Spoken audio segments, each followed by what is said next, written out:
Hello students, welcome my YouTube channel. बेटा एक बार फिर से आ गए हम कक्षा 10 के लिए बोर्ड परीक्षा के लिए 20 बहुविकल्पी प्रश्न लेकर, आपके एमसीक्यू लेकर, जो कि बोर्ड परीक्षा में 1 नंबर का एक, तो ऐसे करके पूरे 20 बहुविकल्पी प्रश्न आते हैं। अब हमारी वीडियो देखिए बेटा, एक भी प्रश्न बाहर नहीं जाएगा, आपके पूरे 20 के 20 प्रश्न इसमें से ही आ जाएंगे। वीडियो देख के बेटा कमेंट जरूर किया करें। चलिए, प्रश्न संख्या 1, त्यागपत्र के लेखक का नाम है। 4 विकल्प है बेटा। ए जैनेन्द्र कुमार, बी मुंशी प्रेमचंद, सी जयशंकर प्रसाद और डी अमृतलाल नागर। तो बेटा त्यागपत्र के लेखक का नाम है जैनेन्द्र कुमार। ठीक है, ए विकल्प आपका बिल्कुल सही है। प्रश्न संख्या 2, सरस्वती किस युग की पत्रिका है? 4 विकल्प है बेटा।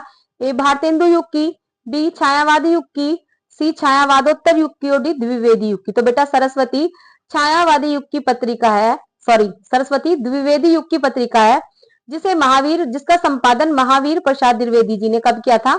1903 ईस्वी में किया था। ये वही पत्रिका है जिसमें गद्य की भाषा को ब्रज भाषा से हटाकर साहित्य के भाषा को खड़ी बोली की तरफ विशेष ध्यान दिया गया था।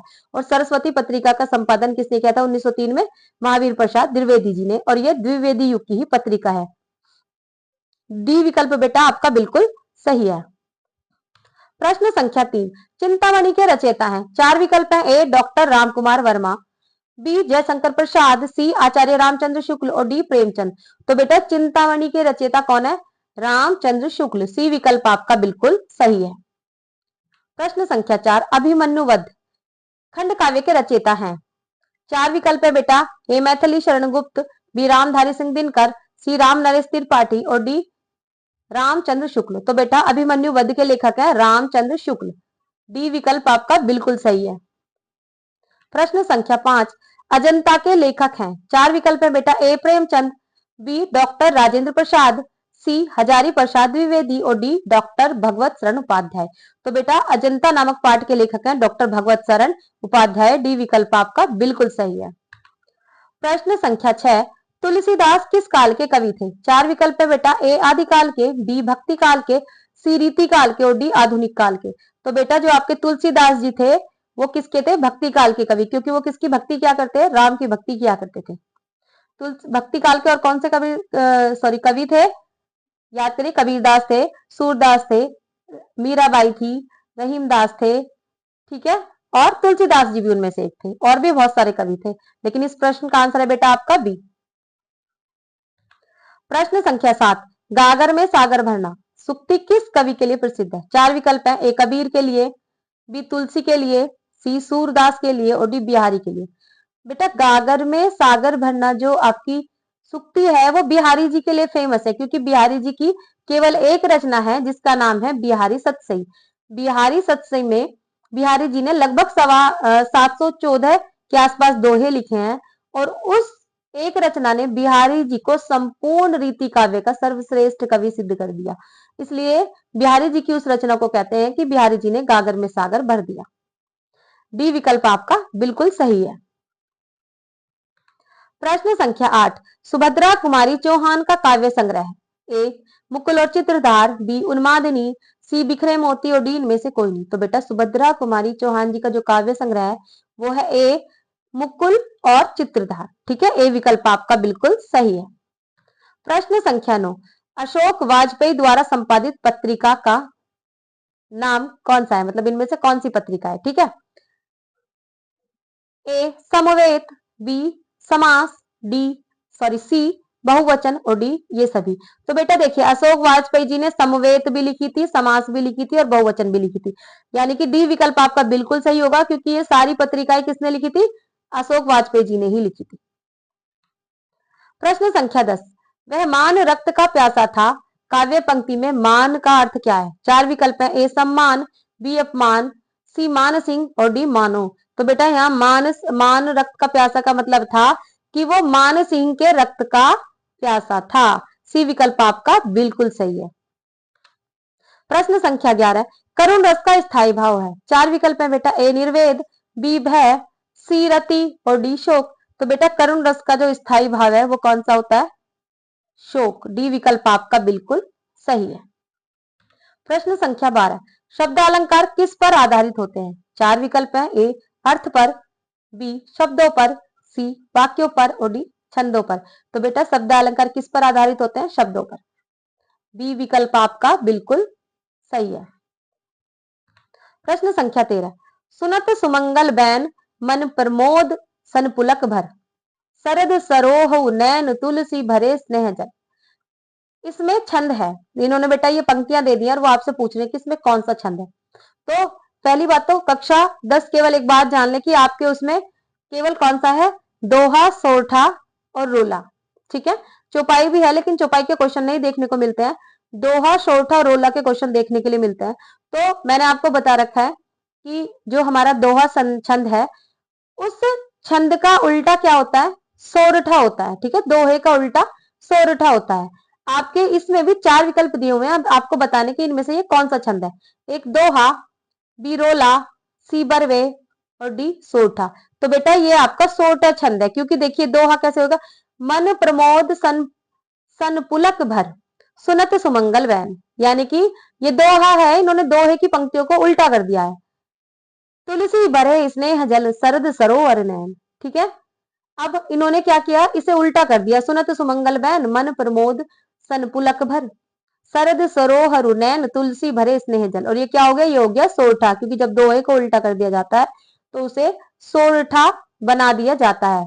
देखिए बेटा, अगर आपको छंद पढ़ने हैं तो हमने छंद पढ़ाए हुए हैं अपने चैनल पर, आप जाकर देख सकते हैं, वहां पे मैंने आपको मात्रा लगाना भी बताया हुआ है। ठीक है, चलिए देखते हैं अगला प्रश्न। प्रश्न संख्या 14, कौन सा शब्द सु उपसर्ग से नहीं बना है? 4 विकल्प है, ए सुबोध, बी सुरेश, सी सुजन और डी सुकर्म।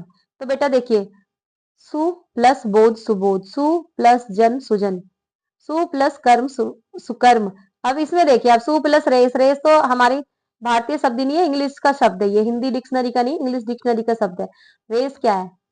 ये तो इंग्लिश डिक्शनरी का शब्द है, इसलिए यही शब्द है जो सु उपसर्ग से नहीं बना हुआ है, क्योंकि सुरेश अपने आप में पूरा शब्द है, इसमें कोई उपसर्ग नहीं लगा है। तो बी विकल्प आपका बिल्कुल सही है। प्रश्न संख्या 15, राज राजा रथ पर आरूढ़ थे। ठीक है, रेखांकित का पर्यायवाची है। 4 विकल्प है, ए नृप, बी देव, सी हरि और डी गज। तो बेटे देखिए राजा, राजा का पर्यायवाची क्या होता है? नृप, नृप माने भी राजा ही होता है। ठीक है, तो आपका ए विकल्प बिल्कुल सही है। प्रश्न संख्या 16, रचना के आधार पर वाक्य के भेद नहीं है। 4 विकल्प है, ए सरल वाक्य है, बी संयुक्त वाक्य है, सी मिश्र वाक्य है और डी निषेध वाचक वाक्य है। तो बेटा देखिए, रचना के आधार पर वाक्य के 3 भेद होते हैं, सरल वाक्य, संयुक्त वाक्य और मिश्र वाक्य। निषेध वाचक वाक्य अर्थ के आधार पर वाक्य का भेद है, इसलिए रचना के आधार पर वाक्य का भेद नहीं है, इसलिए आपका आंसर हो जाएगा डी, डी विकल्प प्रश्न के हिसाब से आपका बिल्कुल सही है। प्रश्न संख्या 17, कर्तृवाच्य का वाक्य है। 4 वाक्य हैं, इनमें से आपको बताने की कर्तृवाच्य का वाक्य कौन सा है। ए सुशीला ने योग्यता प्राप्त की, बी सुशीला द्वारा योग्यता प्राप्त की गई, सी मोहन द्वारा फूल तोड़े गए और डी मुझसे अब चला नहीं जाता। तो देखिए बेटा, मैंने आपको बताया था कि वाच्य क्या होते हैं? वाच्य 3 प्रकार के होते हैं। ठीक है, सबसे पहला कौन सा होता है? कर्तृवाच्य, दूसरा होता है कर्मवाच्य और तीसरा होता है भाववाच्य। ठीक है, अब देखिए कर्तृवाच्य कौन सा होता है? जिसमें कर्ता की प्रधानता होती है, कर्मवाच्य जिसमें कर्म की प्रधानता होती है और भाववाच्य जिसमें भाव की प्रधानता होती है, यानी फीलिंग्स को बताया जाता है। अब कर्ता ने, देखिए सुशीला ने, और क्या होता है कर्तृवाच्य में? क्रिया कर्ता के अनुसार होती है। सुशीला ने योग्यता प्राप्त की, प्राप्त की भी स्त्रीलिंग है और सुशीला भी स्त्रीलिंग है, इसलिए ए विकल्प आपका बिल्कुल सही है।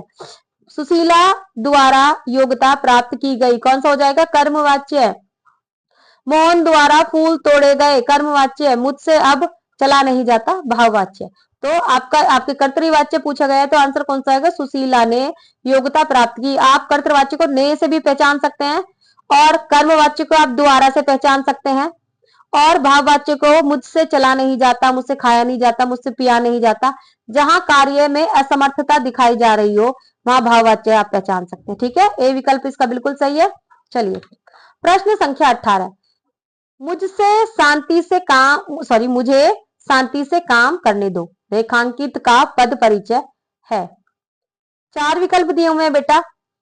शांति से शब्द का आपको पद परिचय बताना है। पद परिचय पता है ना, एक शब्द जब तक स्वतंत्र होता है वो शब्द होता है, जब वही शब्द वाक्य में प्रयुक्त हो जाता है उसे पद कहते हैं। पद हमने अपने चैनल पे पढ़ाए हुए हैं, आप जाकर देख सकते हैं बेटा। ठीक है, अब देखिए क्या होता है। शांति शब्द क्या है अपने आप में? शांति तो भाववाचक संज्ञा है ना।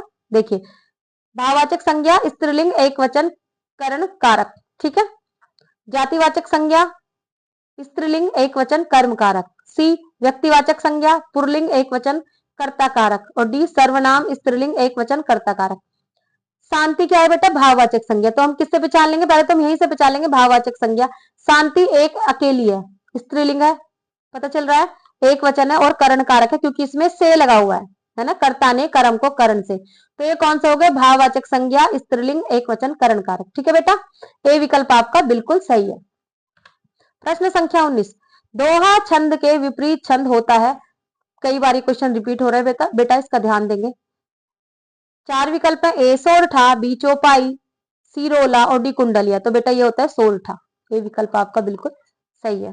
प्रश्न संख्या 20, नव उज्जवल जलधार हार हीरक सी सोहत, बिच बिच शहरत बूंद मीन मुक्ता मन मोहत। तो देखिए बेटा, उपयुक्त पंक्ति किस छंद का उदाहरण है? तो देखिए बेटा, 4 विकल्प है, ए रोला, बी बरवे, सी दोहा और डी कुंडलिया। तो बेटा ये रोला का उदाहरण है। ठीक है, ए विकल्प हमारा बिल्कुल सही है। रोला के भी 4 चरण होते हैं, प्रत्येक चरण में 24-24 मात्राएं होती हैं और ये एक सममात्रिक छंद है।